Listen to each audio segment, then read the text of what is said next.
Monsieur le Président, Excellences,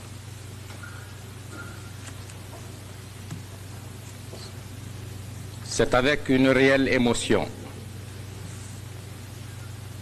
que j'ai l'honneur et la joie de m'adresser à votre haute assemblée et à travers elle au vénérable peuple des 82 nations que vous représentez.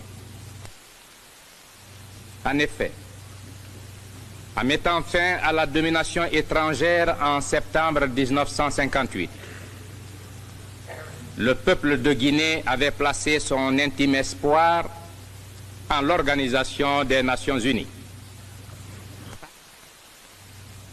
En nous reconnaissant et en nous accueillant comme membres des Nations Unies, vous avez brisé le cercle d'isolement que nos ennemis, les ennemis de l'évolution africaine, tentaient de refermer autour de la jeune République de Guinée, afin de décourager définitivement toute velléité de libération sur le sol africain.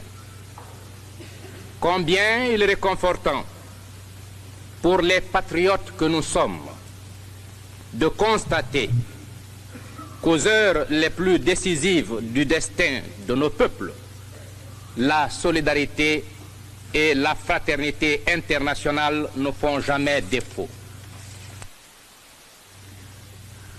Le gouvernement que j'ai l'honneur de présider, fidèle à l'idéal de justice et de solidarité, fidèle surtout à l'action et à la volonté unanime du peuple de Guinée en faveur de l'accélération de la lutte des peuples opprimés, entend une fois de plus proclamer que la liberté de l'Afrique est indivisible et qu'en conséquence, l'indépendance guinéenne est inséparable de celle des autres peuples d'Afrique.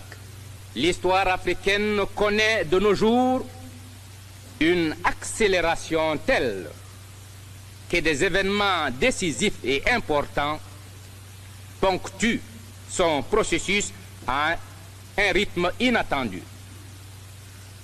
Il y a seulement 10 ans, l'Afrique était presque entièrement occupée par l'étranger et sa vie réglée au profit exclusif de celui-ci. Elle était absente de la scène internationale.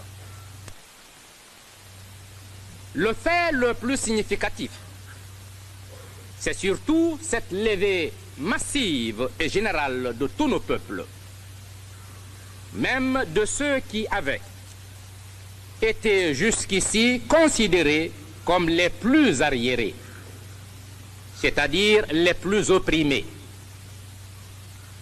Tous les plans en vue de freiner cette évolution, cette volonté farouche de l'Afrique pour la reconquête de sa dignité sont déjoués les uns après les autres. Et toujours, c'est le même cri déchirant qui retentit à travers tout notre continent. Indépendance. Ainsi, indépendance et unité sont aujourd'hui les deux forces irrésistibles qui secouent ce grand point d'interrogation qu'est l'Afrique, en agitant toutes les forces vives.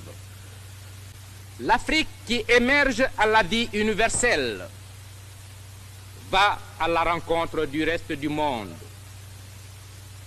non pas comme un élément antagoniste, mais au contraire, avec une entière volonté de coopération, un souci conscient et constant d'être un apport dont le monde ne saurait se priver sans compromettre ses chances et ses ressources. Les nations qui s'étaient attribué le rôle dirigeant en Afrique ont cru pouvoir agir au nom de nos peuples. On connaît l'échec qu'elles ont récolté.